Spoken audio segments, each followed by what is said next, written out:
تم کیا سمجھتے ہو کہ جنگ احد کے بعد مسلمان تھک گئے، مسلمان کمزور ہو گئے؟ فرمایا وہی لوگ آئیں جنہیں جنگ احد میں زخم بھی لگ چکے، جنہیں تکلیفیں بھی پہنچ چکی، وہ سامنے آ جائیں تاکہ ان کفار کو پتہ چل جائے کہ جو ایمان والے ہیں وہ کٹ مرنے کے لیے تیار تو ہو سکتے ہیں پر پیچھے ہٹنے کے لیے کبھی تیار نہیں ہو سکتے۔ ان اللہ لا یغفر ان یشرک بہ، کہ اللہ معاف نہیں فرمائے گا کہ اس کے ساتھ شرک کیا جائے، اللہ شرک کبھی معاف نہیں فرمائے گا۔ وَيَغْفِرُ مَا دُونَ ذَلِكَ، اس کے علاوہ جو کچھ ہے رب چاہے تو معاف فرما دے گا۔ تم میں سے کوئی بندہ بھی اس وقت تک مومن نہیں ہو سکتا جب تک اپنی اولاد، اپنے ماں باپ اور کائنات کے سارے لوگوں سے بڑھ کر آمنہ کے لال سے پیار نہیں کرے گا۔ مدینہ شریف میں مرد عورتیں سب آقا کریم صلی اللہ علیہ وآلہ وسلم کے استقبال کے لیے کھڑے تھے اور حضور نبی رحمت صلی اللہ علیہ وآلہ وسلم کا انتظار کر رہے تھے۔ شیخ محقق شیخ عبدالحق محدث دہلوی رحمۃ اللہ علیہ نے لکھا ہے کہ ایک عورت ایسی بھی تھی جس کا باپ، بیٹا اور جملہ اقارب فوت ہو چکے تھے۔ جنگ احد سے واپسی پر اس عورت نے آقا کریم صلی اللہ علیہ وآلہ وسلم کا استقبال کیا، تو باوجود اس کے کہ بیٹا بھی فوت ہو گیا، شوہر بھی فوت ہو گئے اور جملہ اقارب بھی دنیا سے چلے گئے، لیکن زبان پر ایک ہی بات ہے کہ رسول اللہ صلی اللہ علیہ وسلم کا کیا حال ہے۔ اگر آقا کریم صلی اللہ علیہ وآلہ وسلم سلامت ہیں تو پھر مجھے کسی کے جانے کا کوئی غم نہیں ہے۔ کتنا پیار، کتنی محبت آقا کریم صلی اللہ علیہ وآلہ وسلم سے۔ جو لوگ آقا کریم صلی اللہ تعالی علیہ وآلہ وسلم کی معیت میں، حضور کی غلامی میں رہتے ہوئے کفار کے مقابلے میں تھے، وہ بھی اپنی جگہ پر ان سے کئی درجے زیادہ ڈٹ کے کھڑے تھے، بلکہ کفار کے ڈٹنے میں کمی آ سکتی ہے، ان کے پاؤں مڑ سکتے ہیں، لیکن اس طرف جو حضور کے غلام تھے ان کی حالت یہ تھی، پاؤں کٹ تو سکتے ہیں پر واپس نہیں پلٹ سکتے۔ یہی جملہ یہ جب جنگ احد ہوئی، ایک دن گزرا، اگلے دن پھر کفار نے منصوبہ بنا لیا کہ اب تو مسلمان تھکے ہوئے ہیں لہذا پھر ان سے جنگ کرتے ہیں، تو اگلے دن پھر آقا علیہ الصلوۃ والسلام نے حضرت بلال حبشی رضی اللہ تعالیٰ عنہ کو بلایا اور فرمایا بلال اعلان کر دو کہ اب پھر ہم نے کفار کے مقابلے میں جانا ہے۔ کفار کے مقابلے کے لیے کھڑے ہو گئے۔ اس وقت اللہ پاک نے قرآن کریم کی آیت مبارکہ نازل فرما دی۔ اللہ رب العالمین نے فرمایا الذین استجابوا للہ والرسول، وہ لوگ جنہوں نے اللہ اور اس کے رسول کی بات کو قبول کیا، ان کی بات پر لبیک کہا اور حاضر ہو گئے، من بعد ما اصابهم القرح، بعد اس کے کہ انہیں زخم لگ چکے تھے۔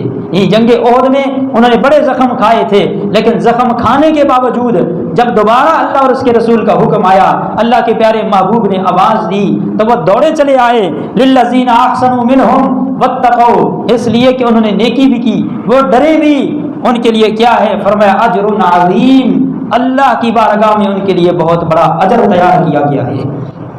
بہرحال پیارے آقا صلی اللہ علیہ وآلہ وسلم کے صحابہ کرام کی یہ کیفیت تھی کہ وہ کٹ مرنے کے لیے تیار ہو جاتے تھے، پیچھے ہٹنے کے لیے تیار نہیں تھے۔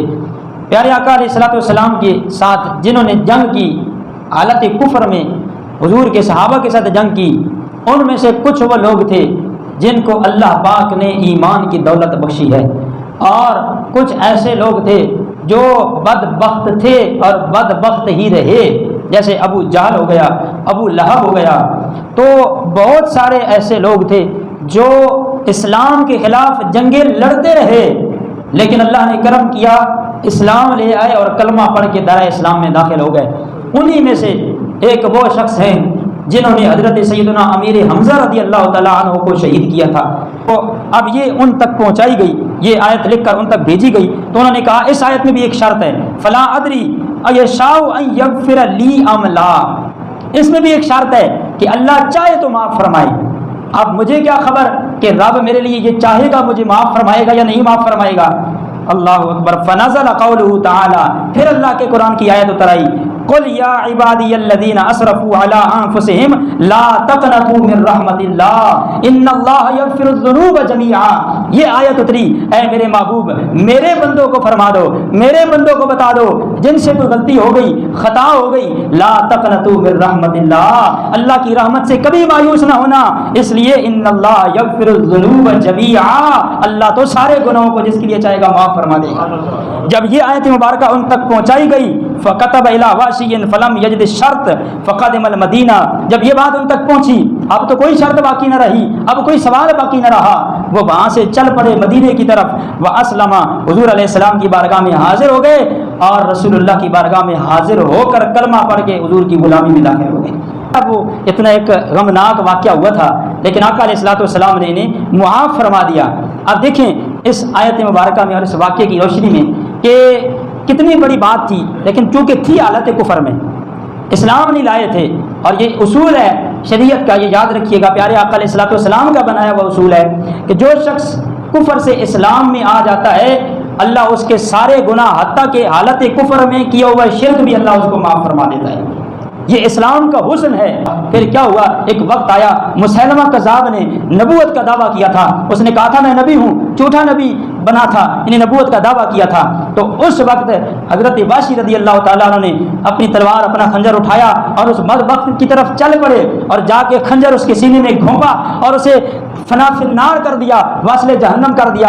اب وہ ایک بات پہ پریشان ہوتے تھے کہ اسلام کے ایک عظیم انسان کی میرے ہاتھوں سے شہادت ہوئی ہے، اور دوسری طرف فخر کرتے تھے کہ اللہ پاک نے مسیلمہ کذاب جیسے بدبخت کو میرے ہاتھوں سے مروا دیا ہے. تو بہرحال جنگ احد کے بعد یہ مسلمان ہو گئے تھے.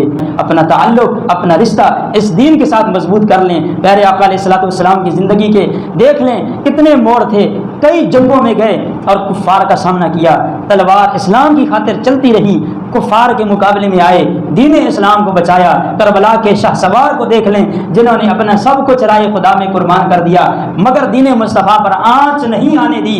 آج اگر میں نے اور آپ نے اس دین سے بے وفائی کی، اس دین کے ساتھ اپنے تعلق کو استوار نہ کیا، مضبوط نہ کیا، تو یاد رکھیے گا کل قیامت کے دن ہمیں آقا علیہ السلام کی بارگاہ میں شرمندگی ہو جائے گی.